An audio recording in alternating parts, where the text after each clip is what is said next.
In wrestling fan slang, being called the Genetti of a tag team is to say that your one-time partner came to outshine you at least several times over. Genetti, of course, is a reference to Marty Genetti, the talented but troubled ex-rocker that never rose past a certain level, while his partner, Shawn Michaels, obviously went on to become a heralded all-time great. But is it worse to be the Genetti of a team when you have, to your credit, strong wrestling genetics, a starring role in a movie produced by your employer, and the fact that, at times, you were seemingly better positioned than your partner to be the breakout star? At the start of WWE's PG era, a young generational tag team possessed the individual talent and the company backing to do great things in wrestling. And today, their squared circle stories could not have turned out more differently. I'm Jack from Cultaholic Wrestling, and this is the true story of Cody Rhodes and Ted DiBiase's split legacies.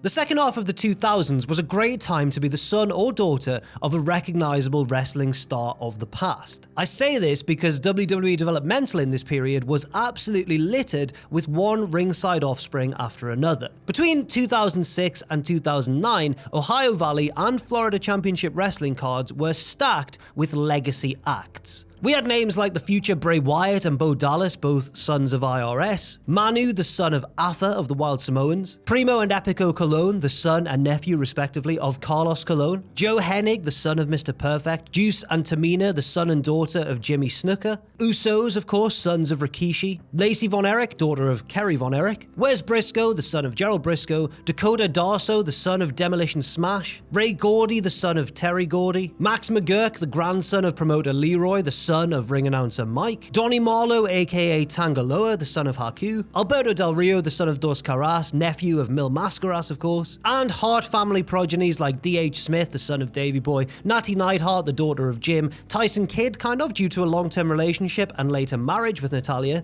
and briefly Teddy Hart, the son of short-lived wrestler B.J. Annis. WWE certainly had a liking for trying to tie in a generational wrestler with their famed parents' career, be it through similar theme music or a familiar finishing move, or even wearing similar gear. It stands to reason that if all the aforementioned wrestlers had made it onto the main roster, 2014 WWE might have felt like Tiny Toon Adventures, and Bray Wyatt would have needed only a propeller hat to play Dizzy Devil. And we've been quite privy to WWE's time-honoured habit of linking the past to the future, because it was evident in the case of these next two individuals. Cody Rhodes' first appearance on WWE television was in celebration of yesteryear. At the age of 21, Rhodes first turned up in WWE at the side of older half-brother Dustin on stage at the 2007 WWE Hall of Fame ceremony to induct their father Dusty. For anyone not deeply acquainted with Ohio Valley Wrestling over the previous year, this would have been their first exposure to Cody. Though the darker-haired son of the Dream didn't physically stand out when stood next to his larger sibling,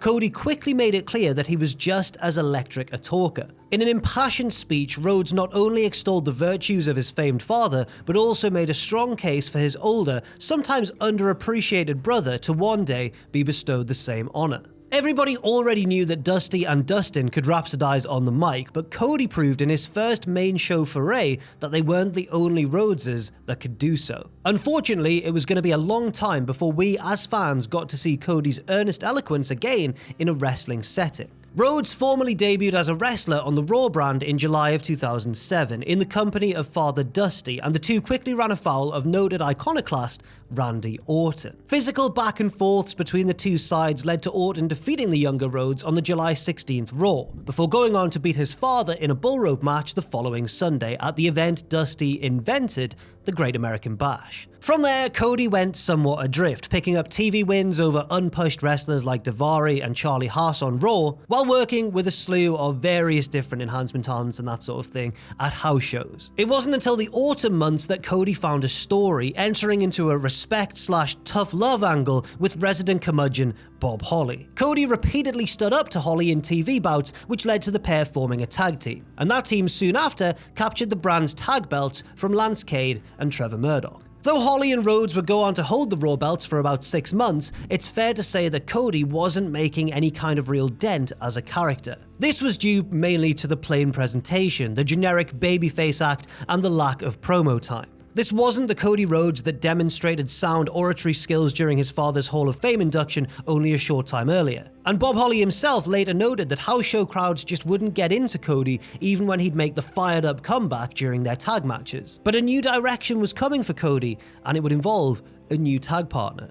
In May of 2008, long after most fans had probably forgotten that Rhodes and Holly had the belts due to their lack of any real memorable feuds, the champions were suddenly confronted by the debuting Ted DiBiase Jr., although the suffix went unmentioned due to WWE's weirdness about the word Jr. Could that be any sort of personal hang-up there, Vince McMahon? And as was the case with Rhodes, DiBiase's introduction included his own father, as the $1 Million Dad introduced his middle son to the WWE landscape. The younger DiBiase initially entered to his father's legendary theme music before switching to his own entrance track, a not at all veiled knockoff of the Pink Floyd song Money. Not only did Jr. not fully inherit the iconic theme song, but DiBiase unfortunately also didn't seem to fully inherit his father's charisma. Although it is fair to say that WWE's preference for rigid scripting is probably partly to blame. In his first time working the mic in WWE, DiBiase gave about as bland and cookie-cutter a promo as you'd expect from a developmental call-up of the period. Whereas DiBiase Sr. had the acting chops and reasonable creative wiggle room to properly play like his gimmick of an egotistical tycoon, his kid may as well have been recording a video game tutorial. But the generic speech didn't derail the plans for DiBiase's push. A month later at Night of Champions, he captured Holly and Rhodes' tag team titles with his new partner, Cody Rhodes. Yes, DiBiase's mystery partner for the event was actually the man on the other team, and Cody suddenly defected by double-crossing Holly with a pretty swank-looking DDT, it must be said, and then DiBiase polished him off with his father's retrified $1 Million Buster finisher, giving the younger wrestlers the Raw tag team titles. Unlike Cody's directionless partnership with Holly, this coalition with DiBiase enjoyed an elevated profile thanks to a connection with a fellow generational talent. Randy Orton had accomplished a lot in his 6.5 years on WWE's main roster and had been a part of numerous marquee rivalries. There were many reasons for Orton's success, among them a persistent push as well as an undeniable connection with the audience due to his distinct style and presence. Coming together with DiBiase and Rhodes to form Legacy was a wise move, as the two somewhat blanker slates could do with a bit of star association. It all made sense. And what Orton didn't have was residence in the shadow of his father, Cowboy Bob Orton. While the Viper did briefly have his dad as a partner in crime a few years earlier, Randy was largely his own man with his own characteristics. All that Orton really had in common with his dad was the use of a superplex and the ability to turn an arm injury into a character device. Rhodes and DiBiase, meanwhile, weren't as colourful. DiBiase did little more than vaguely trade on his father's money motif, while Rhodes might have actually benefited from polka dot attire. It also didn't help that Orton towered over his sidekicks during the scenes they shared together, or that neither of them ever said anything particularly memorable or profound. They were merely henchmen to Orton's alpha dog Kingpin. Nonetheless, the on-screen connection kept Rhodes and DiBiase relevant. It would have just helped if they had something relevant to say, that's all. But there did seem to be plans for DiBiase to be more than just the lackey. In late 2008, DiBiase went off to star in the direct-to-video Marine 2, the sequel to John Cena's dramatic victory over both the T-1000 and Cliché Resistance. Reportedly, it was Randy Orton who was to star in the Marine 2, but had to back out due to injury, so Ted DiBiase Jr. got the nod. And although he may have been ultimately second choice for the role, one might figure that WWE had DiBiase in line for bigger things based on his insertion into a crossover project. If the idea was to have Orton's star power elevate young DiBiase and Rhodes to the next level, they appeared to be moving the $1 Million Son ahead one step in accordance with that, and it did make sense. In 2008, DiBiase probably had a better star look than Rhodes, as he was taller, bigger, and had the good sense to actually wear knee pads. Seriously, whenever Cody wrestled back then, he looked like a guy in underwear and high socks raiding the fridge for a midnight snack. It was a little bit odd. When DiBiase returned from filming, Legacy pressed on, getting rid of quite forgettable short-lived members Manu and Sim Snuka to storm the main event gates as a trio. Legacy comprised 3/4 of the final Royal Rumble foursome in 2009, which Orton went on to win. And all three members lasted at least 37 minutes apiece in this match, giving them all copious amounts of screen time in the widely viewed Rumble. But neither DiBiase nor Rhodes competed at WrestleMania 25. They just kind of hung around backstage while Orton failed in his bid to unseat WWE Champion Triple H. And this was probably for the best because the two looked largely ineffective as Triple H chased them around the arena with a sledgehammer a few weeks earlier. And that is, of course, one of many videos that's greatly improved when you play a bit of Benny Hill Chase music over the top of it. Although Rhodes and DiBiase did run interference for Orton when he finally won the title, they also had ambitions of their own. Ambitions like wiping out D-Generation X. Later that summer, Rhodes and DiBiase faced Triple H and Shawn Michaels at 3 straight pay-per-views. They dropped the first match at SummerSlam but beat DX in a submission match at September's Breaking Point before losing the blow-off inside Hell in a Cell weeks later. These matches were all pretty great, and Rhodes and DiBiase looked like they belonged in the ring with these two institutions of WWE. Their skill was definitely evident, even if neither man's personality had been fleshed out beyond they help Randy Orton out sometimes and you've heard of their dads. In spite of this fact, it was decided to have Rhodes and DiBiase strike out on their own. Friction within the Legacy camp manifested early in 2010 as Orton's bid to regain the WWE title from Sheamus at the Royal Rumble was bungled by the botched interference of his henchmen. The impending split had now been telegraphed. Less than 2 months after the Marine 2 began its journey to the bargain bins of the world, DiBiase actually got to pin his group's leader. He took him out of an Elimination Chamber match for the WWE title after hitting Orton with a lead pipe passed to him by Cody. And although DiBiase didn't go on to win the match, he did get to spitefully pin his popular boss in one of those moments that tends to profoundly launch an ascending wrestler. The way the moment was structured, it looked very much like an opportunistic DiBiase was about to break out as kind of a legend killer. Except no, that didn't really chime with the fans because Orton was still the coolest of the three by many country miles, and DiBiase's emboldened treachery wasn't really the game changer it perhaps should have been. The three men ended up competing in a triple threat match at WrestleMania 26, which was nominally treated as a handicap match by cooperating Rhodes and DiBiase. That is, until their respective greed caused them to fall out with each other, paving the way for Orton to punt Cody in the noggin and pin DiBiase with the RKO. Post-WrestleMania, WWE got right back to work with DiBiase, constructing his singles push. He remained on the Raw brand where he was immediately recast as an overprivileged millionaire in the vein of his father. He began toting around the luminous $1 Million Championship and would eventually bring in Virgil to be his Virgil. But the gimmick change was both too on the nose and too ineffectual, and it made Ted feel ironically like a poor man's version of the $1 Million Man. As the senior DiBiase said in a 2015 interview with Fighting Spirit magazine, "I told WWE that it was the most stupid thing you could do. Instead of trying to make him an extension of me, let him be himself." Cody took a few weeks off to sell the effects of the punt kick before returning on his post-draft home of SmackDown. After a couple of months treading water in the mid-card as the solo version of the Cody we'd known for 2 years, he finally got his own character turn. He became Dashing Cody Rhodes, a well-groomed narcissist that was highly protective of his face. While DiBiase struggled to convincingly play a spoiled heir, Cody added a little bit of zest to the prototypical pretty boy heel routine. It wasn't a main event character, but at least he could finally show off a little personality, and he was certainly doing a better job than DiBiase was doing in his role. That's not to say, though, that either character was a direct launching pad to greatness. Ted soon found himself feuding with a directionless Goldust over the $1 Million title, while Cody formed a forgettable partnership with Drew McIntyre, reigning extremely briefly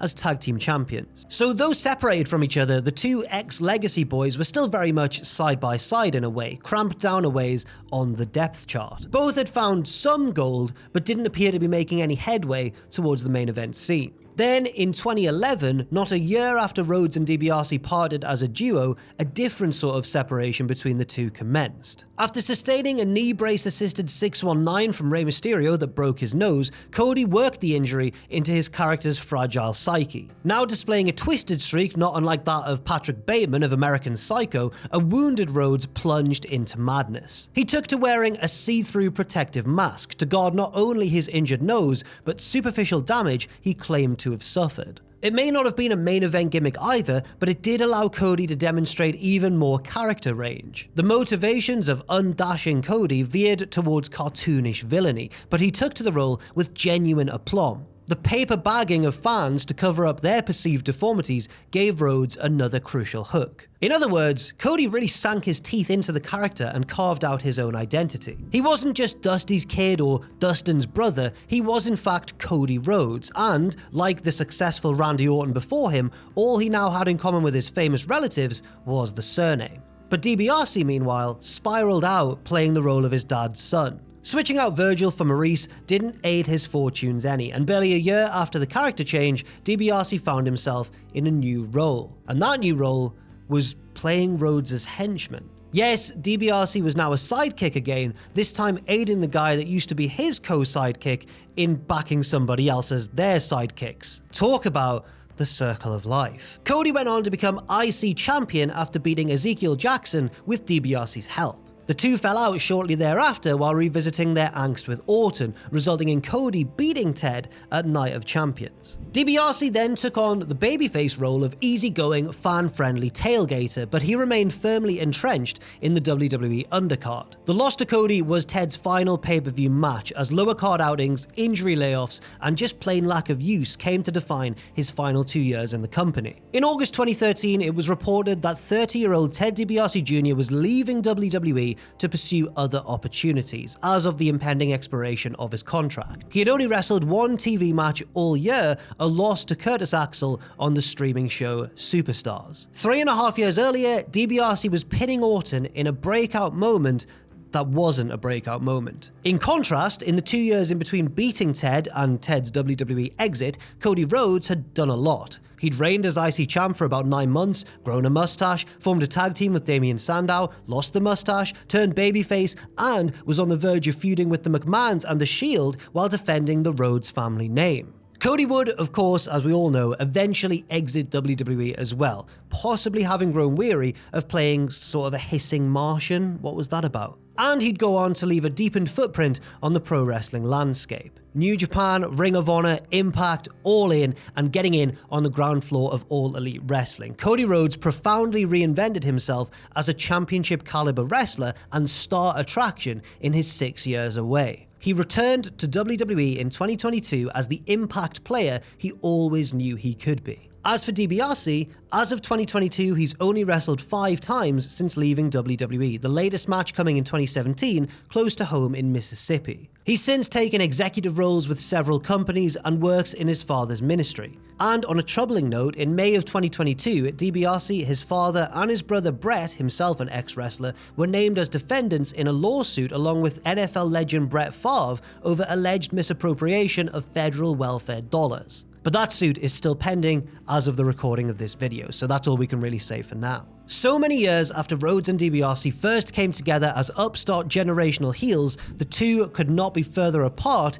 in perception of their wrestling careers. Today, Cody Rhodes is one of the industry's biggest stars through persistence, a little bit of risk-taking, and profound reinvention. Ted DiBiase Jr., on the other hand, is another cautionary tale, a classic example of how a talented wrestler with a great look can fall short of projections and expectations and fail to adequately connect with the general audience before quietly leaving the sport at a very young age. Also, of course, bad ideas, stupid creative, partly WWE's fault. You can't overlook that, can you? Cody, though, on the other hand, did endure his own share of stupid ideas and bad creative, but he managed to carry on. And that patience, combined with hard work, paid large dividends. Both Cody Rhodes and Ted DiBiase were intended to carry on their family names with gusto, and each of them really struggled for a long time to find a winning identity. One of them eventually did, and the other, well, today, they're best known for once being the other guy's partner. I'm Jack from Cultaholic, and that was the true story of Cody Rhodes and Ted DiBiase Jr.'s split